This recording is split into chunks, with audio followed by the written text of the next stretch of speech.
Oke ya, sedulurku dan para sahabatku sebelumnya, Assalamualaikum warahmatullahi wabarakatuh. Salam Kong Mania, salam satu hobi, salam seduluran, salam persaudaraan seluruh Nusantara, khususnya pecinta perkutu lokal alam. Para sedulurku dan para sahabatku dimanapun sedulurku dan para sahabatku berada, semoga para sahabat dan para sedulur diberikan kesehatan, kemudahan, kelancaran dalam mengais rezeki, dijauhkan dari wabah penyakit dan selalu dalam perlindungan Allah Subhanahu wa taala. Amin amin ya rabbal alamin.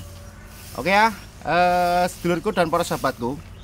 Jadi ini menanggapi banyak komentar dari dulur-dulur kita ya, khususnya ini pemula ya.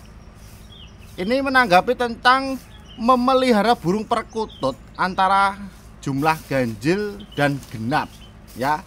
Jadi ini saya akan jabarkan ya kesempatan kali ini. Tolong video ini jangan di-skip-skip ya, ditonton sampai selesai. Biar apa? Biar nanti dulur-dulur dan para sahabat biar tidak gagal paham ya. Jadi kalau yang nggak suka nanti bisa di-scroll ya. Jadi nanti yang suka saja, yang khusus Kong Mania ya. Siapa tahu ini ilmu yang saya bagikan nanti bisa bermanfaat untuk dulur-dulur dan para sahabat ya.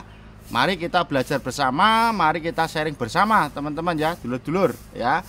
Jadi begini ya, dulur-dulur, penjabaran tentang memelihara burung perkutut lokal alam. Nah, ini dengan jumlah ganjil ataupun genap. Ini sebetulnya gini ya, dulur-dulur. Jadi lelaki sejati, wah, lelaki sejati itu harus memelihara burung perkutut lokal lah. Jadi begini, bagi masyarakat Jawa ya, bagi masyarakat Jawa itu terdapat pakem ya, terdapat pakem yang menganut 5 wasto ataupun 5 perkoro. Nah, itu apa saja? Pokoknya ini tak jabarkan ya, dulur-dulur, biar nanti dulur-dulur dan para sahabat itu biar tidak ada kegagalpahaman ya tentang memelihara burung perkutut khususnya ganjil ataupun genap untuk jumlahnya, kan gitu, oke? Jadi yang dimaksud ganjil genap itu sebetulnya jumlah. Sebetulnya jumlah. Jadi seumpama dulur-dulur dan para sahabat itu sudah ada 5 ya, 5 wasto. Lah ini Suro manggung ini, belakang saya Suro ini ya. Menemani saya ngonten dulur-dulur. Jadi pertama ya, itu 5 wasto itu yang dinamakan Wismo. Nah, itu Wismo, terus kedua Curigo, ketiga Turonggo, yang keempat Garwo, yang kelima Kukilo ya. Ini tentu saja nanti saya jabarkan satu persatu ya, dulur-dulur dan para sahabat. Nah, itu kita mulai dari paling atas itu yang namanya Wismo ya. Jadi Wismo sendiri itu artinya itu rumah, rumah ataupun tempat tinggal dulur-dulur dan para sahabat. Lah itu rumah, jadi Wismo itu rumah. Itu wasto untuk yang pertama yaitu rumah. Nah, wasto itu rumah. Nah, itu ya. Terus itu yang termasuk rumah untuk di tempat tinggali dulur-dulur dan para sahabat. Nah, itu yang pertama. Terus kedua itu namanya Curigo. Lah Curigo sendiri apa toh? Nah, ini tak jabarkan. Curigo sendiri itu namanya keris ataupun pusoko, benda mati dulur-dulur dan para sahabat. Jadi pusaka ataupun curigo itu sesepuh kita zaman dulu sudah menyimpannya ya, itu untuk menggenapi tentang 5 wasto itu ya, ada keris ataupun curigo. Nah, itu yang kedua ya, dulur-dulur dan para sahabat. Terus yang ketiga, untuk melanjutkan yang ketiga biar nanti terdapat 5 wasto, yang ketiga namanya Turonggo. Lah Turonggo sendiri dulur-dulur dan para sahabat ya, itu zaman dulu, zaman sesepuh kita zaman dulu itu namanya kuda ya, itu zaman dulu ya, itu namanya kuda. Jadi Turonggo itu seperti kendaraan kalau zaman sekarang ya, kendaraan itu seperti sepeda ontel, sepeda motor, mobil, itu namanya Turonggo. Itu kalau zaman sekarang ini 2025 ini ya. Kalau zaman dulu itu kuda, yang ditunggangi kuda dulu. Nah, itu yang ketiga itu. Terus untuk melanjutkan yang keempat yaitu namanya Garwo. Lah Garwo itu istri ya, Garwo itu istri, jadi suami istri ya, itu Garwo, itu namanya istri. Itu yang keempat ya. Itu untuk menggenapi yang namanya 5 wasto itu, yang menganut 5 wasto ya. Terus yang terakhir itu namanya Kukilo. Lah Kukilo sendiri ini namanya burung perkutut lokal yang khusus kita rawat ya. Jadi yang terakhir Pukilo. Jadi burung perkutut lokal alam ya. Ya, itu untuk menggenapi 5 wasto itu tadi ya. Jadi sebenarnya gini ya, dulur-dulur persahabat ya. Jadi memelihara burung perkutut itu dengan jumlah ganjil atau genap atau katanya ganjil kan gitu. Jadi ganjil itu saya maksud 5 ini loh. Ya saya maksud genap itu jenengan kalau sudah punya 5 ini berarti sudah genap itu loh, intinya gitu. Tetapi kalau panjenengan semuanya ya itu kalau memelihara baru ada 4 perkara ataupun 4 wasto. Suatu contoh, umpama jenengan sudah punya Wismo, Curigo, Turangga, Garwa. Lah yang Kukilo belum punya, berarti masih 4, berarti ini belum genap. Ya.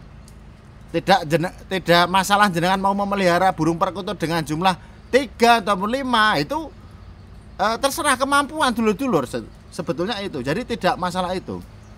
Jadi masalah ganjil genapnya itu tentang panjenengan itu sudah punya 5 wasto ini belum, sudah menganut 5 wasto ini belum.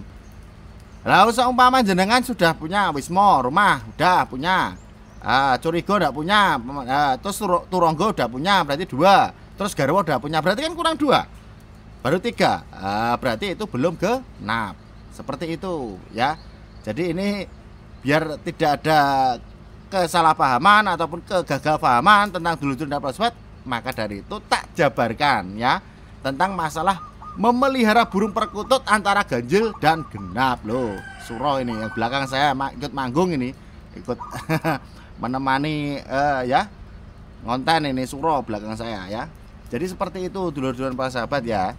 Jadi dulur-dulur jadi nggak usah dipikirkan sampai kemana-mana tentang masalah ganjil genap ya, memelihara burung perkutut dengan jumlah ganjil genap. Jadi menganut 5 wasto itu tadi, intinya gitu ya, intinya gitu. Karena apa, kita sebagai masyarakat Jawa ya, masyarakat Jawa ya nguri-nguri budaya, jadi nguri-nguri budaya tentang sesepuh kita zaman dulu, tentang nenek moyang kita zaman dulu ya, biar nanti untuk turun temurun ya, turun temurun dalam arti begini, nanti kalau anak cucu kita mau merawat burung perkutut itu ya jadi tahulah silsilah tentang masalah memelihara burung perkutut itu dengan jumlah ganjil atau genap itu apa artinya dan ini maksudnya apa kan gitu. Jadi tahu itu loh.